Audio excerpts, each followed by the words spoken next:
An apology is often only a few words long. A simple explanation can last several minutes. Somewhere between those two lies a peculiar human habit, the urge to keep talking long after the other person has already understood.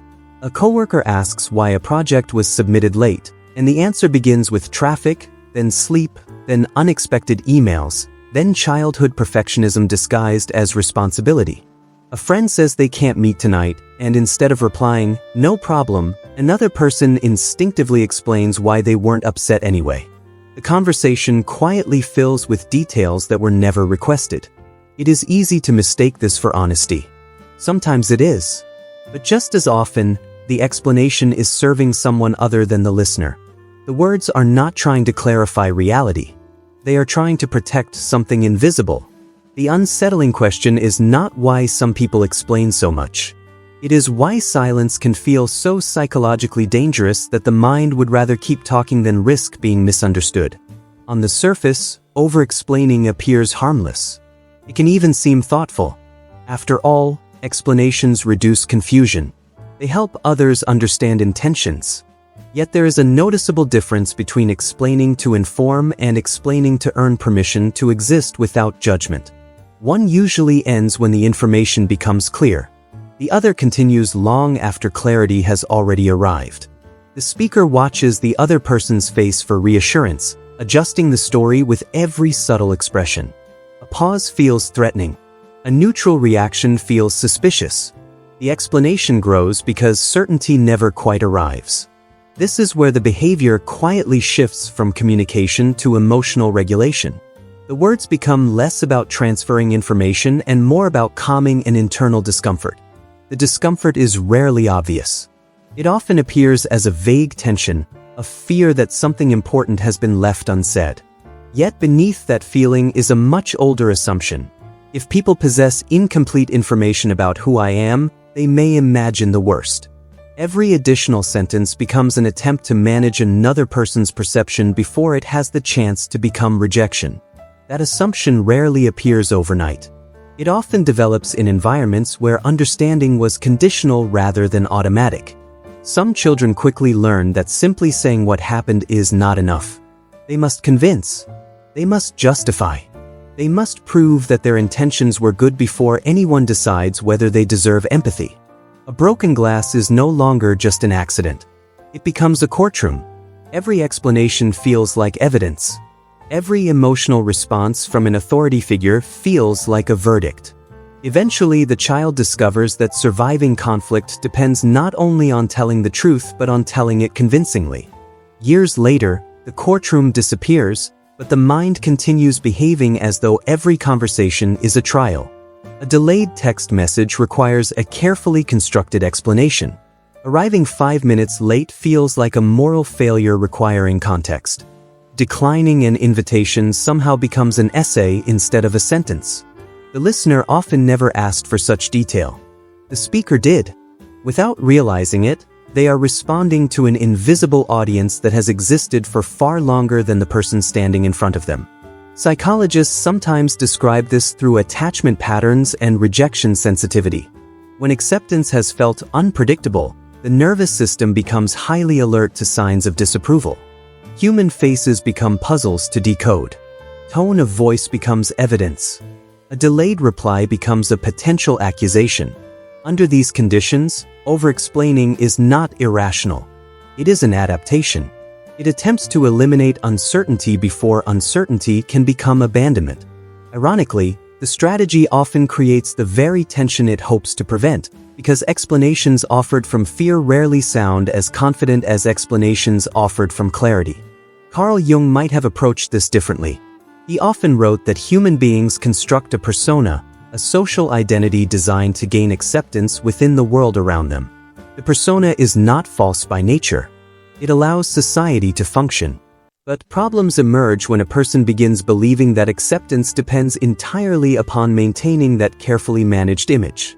Every explanation then becomes another brushstroke painting a version of oneself that appears responsible, kind, intelligent, considerate, and impossible to misunderstand. What matters is no longer what happened. What matters is preserving the identity attached to it. Yet beneath the persona sits something less comfortable. Jung called it the shadow, the parts of ourselves we fear others might reject. The possibility of appearing careless, selfish, incompetent, immature. Even when these qualities are only temporary human moments rather than fixed identities, they can feel intolerable. Overexplaining often emerges precisely at the point where the shadow threatens to become visible. Instead of allowing another person to witness an imperfect moment, the mind rushes to provide enough context that the imperfection disappears. This reveals an interesting contradiction. People who overexplain are frequently perceived as open, yet internally they may be avoiding genuine vulnerability. Explaining facts is not the same as revealing uncertainty. Listing reasons is not the same as admitting fear. Sometimes endless detail becomes a remarkably effective shield.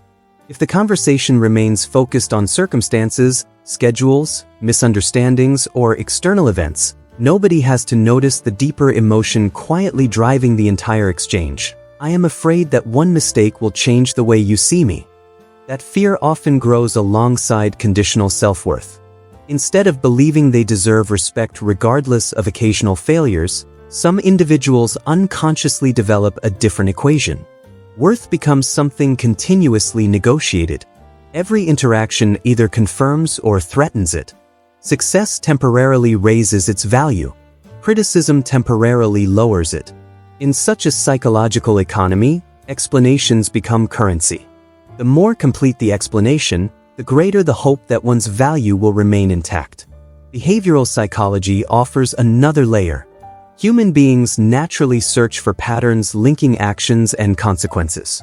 If explaining extensively once prevented punishment, embarrassment, or conflict, the brain quietly stores that experience. Not as philosophy, but as expectation. Repetition transforms isolated moments into habits. Eventually, the explanation begins before conscious thought has fully formed. The mouth moves because the nervous system already predicts danger. The present conversation becomes blended with dozens of emotional memories that have little to do with the current listener. Something similar happens through cognitive dissonance. People generally want to view themselves as competent and ethical. When behavior briefly contradicts that identity, discomfort appears. Rather than allowing the contradiction to exist, the mind rushes to restore consistency. An explanation is produced almost automatically. It reassures not only others but the self. The story becomes a bridge reconnecting identity with action. Sometimes the listener needed only one sentence. The speaker needed 10.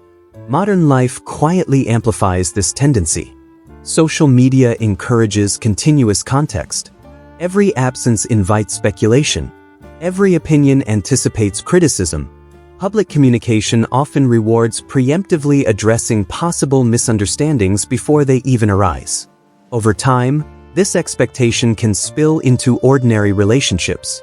Conversations begin resembling comment sections where imagined objections are answered before anyone has spoken them aloud.